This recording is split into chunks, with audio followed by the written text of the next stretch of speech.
অনুরাগের ছোঁয়া ধারাবাহিকের আজকের পর্বে শুরুতে আমরা দেখতে পাই হিমাদ্রিবাবু থানায় যাবার জন্য তৈরি হচ্ছে না। ঠিক তখনই সুদীপা বাবাকে থামিয়ে বলে, বাবা আমি তোমার সাথে যাব। আমি কাউকে বিশ্বাস করতে পারছি না। হয়তো আজও তোমাকে আদিত্য চৌধুরী কোনো মিশনে পাঠিয়ে দেবে। আমি তোমাকে একা যেতে দিতে পারবো না। তখন হিমাদ্রিবাবু মেয়েকে শান্ত করতে বলেন, আমার কিছুই হবে না মা, তুই এত টেনশন করিস না, আমি সময় মতো ফিরে আসবো। তাছাড়া তোর তো কলকাতায় যাবার কথা, তুই গোছগাছ শুরু কর, আমি ঠিক ফিরে আসবো। এটা বলে হিমাদ্রিবাবু থানার উদ্দেশ্যে বেরিয়ে যান। এরপর আমরা দেখি সুদীপা আতঙ্কিত মন নিয়ে আরতি পিসিকে বলে, আমার কেন জানি না খুব ভয় করছে, যদি আদিত্য চৌধুরী বাবাকে আবার কোনো বিপজ্জনক মিশনে পাঠায়। বাবা তো এইমাত্র এক বিপদ থেকে ফিরে এসেছে, আমি আর তাকে কোনো বিপদে ফেলতে পারবো না। তখন আরতি পিসি সান্ত্বনা দিয়ে বলে, দিদিমণি এত দুশ্চিন্তা করো না, দাদা ঠিকই ফিরে আসবে। অন্যদিকে চৌধুরী বাড়িতে সবাই বসে আছে।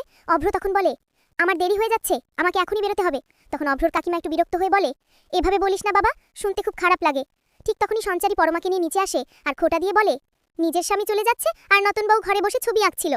অভ্র মনে মনে ভাবে, আমি তো সত্যিকার অর্থে ওর স্বামী নই, শুধু সিঁদুর পরিয়ে দিলেই স্বামী হওয়া যায় না, আমি কোনো কিছু জোর করে চাপিয়ে দিতে চাই না। এরপর অভ্রর মা পরমাকে প্রশ্ন করে বলে, তুমি জানতে অভ্র বেরোচ্ছে, তবুও তুমি ওপর থেকে নিচে নামনি কেন? তখন অভ্র নিজের মাকে থামিয়ে বলে, মা ওকে কিছু বলো না, নতুন বাড়িতে এসে কারো কারো একটু সময় লাগে মানিয়ে নিতে। ও কয়েকদিন ধরে অনেক ধকলের মধ্যে দিয়ে গেছে, আমি চাই না ওর উপর চাপ সৃষ্টি করা হোক। অভ্রর এই আচরণে পরমা মনে মনে ভাবে, হঠাৎ ওর মধ্যে এত পরিবর্তন কিভাবে এলো? তাহলে কি আদিত্যর সাথে আমার কথোপকথনও শুনে ফেলেছে? নিশ্চয়ই কোনো না কোনো সমস্যা হয়েছে।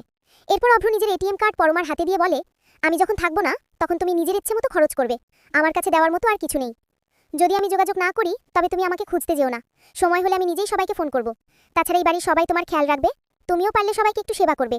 আর একটা কথা, আমার ছোট ভাই আদিত্য বাইরে কাজে গেছে, পারলে ওর খোঁজ নিও। এইটুকু বলেই অভ্র বাড়ি থেকে বেরিয়ে যায়। আর পরমা মনে মনে ভাবে, সত্যি কি ওর ডাক এসেছে, নাকি আমার কথাগুলোর জন্যই ও বাড়ি ছেড়ে চলে গেল। অন্যদিকে সঞ্চারী অনির্বান্তি বলে, দাদা ভাই কেমন সেন্টি সেন্টি কথা বলে গেল, অথচ তারা তো এক ঘরে থাকেই না, ঝগড়াটা আবার কবে হলো? তখন অনির্বাণ বিরক্ত হয়ে বলে, সেন্টি আবার কি, তুমি একটু ভদ্র ভাষায় কথা বলতে পারো না?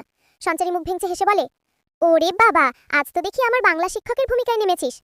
এদিকে থানায় হিমাদ্রিবাবু সহ সব পুলিশ অফিসার উপস্থিত। আদিত্য চৌধুরী জানায় যে কাস্টডি থেকে দুজন বড় অপরাধী পালিয়েছে, আর সুন্দরের ভাই এমএলএর বিরুদ্ধে প্রমাণ না থাকায় ওরা গা ঢাকা দিয়েছে, তবে বেশি দিন লুকিয়ে থাকা সম্ভব নয়। তখন হিমাদ্রিবাবু বলেন, আমি নবীনপুরের প্রতিটি জায়গা চিনি, এই মিশনে আমি আপনাদের সঙ্গে থাকতে চাই। ঠিক সেই সময় সুদীপা থানায় ঢুকে বাবাকে টেনে নিয়ে যেতে চায়। আদিত্য চৌধুরী কড়া স্বরে বলে, আপনি এভাবে মিটিং রুমে ঢুকে পড়তে পারেন না, এটা থানা। তখন সুদীপা বাবাকে বলে, বাবা তুমি কি রিলিজ লেটার পেয়েছো? তখন হিমাদ্রিবাবু রিলিজ লেটার মেয়ের হাতে দিয়ে বলেন, আমি সব পেয়ে গিয়েছি, এটা নিয়ে বাড়ি ফিরে যা, আমি একটু পরে আসবো। আমাকে সবার সামনে অপমান করিস না, আজ আমার শেষ ডিউটি, তাই তুই এখান থেকে চলে যা। সুদীপা চুপ করে চলে গেলে হিমাদ্রিবাবু আদিত্যকে বলেন, আপনি জানেনই তো আমার মেয়েটা ছেলে মানুষই করে, ওর কথায় কিছু মনে করবেন না।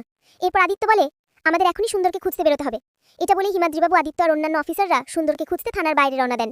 আজকের পুরো পর্বে দর্শকরা দেখতে পেলেন একদিকে অভ্র আর পরমার দূরত্ব, অন্যদিকে সুদীপা বাবার নিরাপত্তা নিয়ে উদ্বিগ্ন, আর সবচেয়ে বড় টুইস্ট হিমাদ্রিবাবুর শেষ ডিউটি ঘিরে।